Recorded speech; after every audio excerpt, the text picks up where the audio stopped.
We have one life and it is our responsibility to fight for our happiness. It is our responsibility to fight for our rights. Nobody and nothing will do that for you. You have to fight it for yourself. A very warm good morning to everyone. This is Rekha Singh from Jharkhand Delhi College Evening. Today I will be speaking on the topic, is feminism a reality in rural India? And when I look at this topic, I can divide it into three parts. First, what actually feminism is, and when it began in India. Second, why a country like India needs feminism. And third, how it became a reality in rural India. So, what does feminism means to us? Quite simply, feminism is about all genders having equal rights and opportunities. It's about respecting diverse women's education, knowledge, identity, strength, and striving to empower all women to realize their full rights. Unlike the Western feminist movement, India's feminist movement initiated by men and later joined by women. It began in the early 19th century. The efforts of these men included abolishing sati, abolishing the custom of child marriage, abolishing the disfiguring of widows, introducing the marriage of widows, and promoting women's education.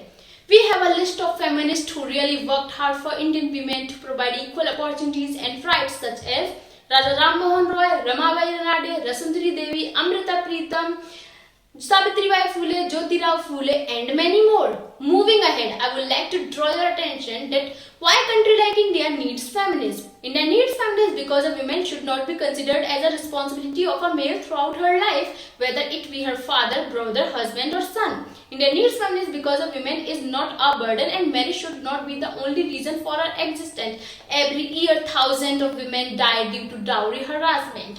India needs feminism because a woman always treated with disdain, whether she is working as a CEO or as a housewife. India needs feminism because a woman deserves the same amount of respect and money as a man does for performing the same task.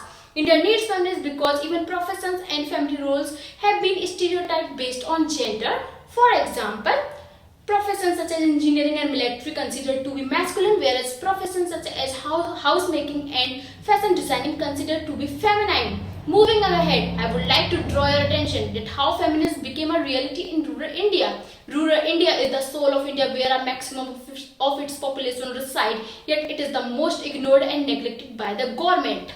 In real sense, women are the backbone of the society, but in rural India, their role is considered to be that of a child rearer and caretakers. People living in villages think that there is no use of education and knowledge in women's life and it can't change anything. Another factor is gender discrimination. I have experienced in my own village that Jamindar have fixed a wage ratio for men and women where a woman always pays a less wage than a man. It is seen that a woman always help a man in field work. I think in the same way a man should help a woman in household chores, but it is not seen, unfortunately. Sometimes women are not aware of their rights as a citizen and hence exploited every day. But in rural urban areas, women are aware and they are using it in a right way and spreading it in rural areas as well. In a nutshell, I would like to conclude myself by saying that it is very important that we as a society put our steps forward and strengthen and empower women in rural areas as well. We must ensure that in this developing nation, nobody is left behind. I end my say with a quote. Women are leaders everywhere. As you look from the CEO who runs a Fortune 500 companies to the housewife who raises her children and heads her household. Our country was built by many strong women and we will continue to break down walls and defy stereotypes. Jai Hind, Jai Bharat. Thank you so much.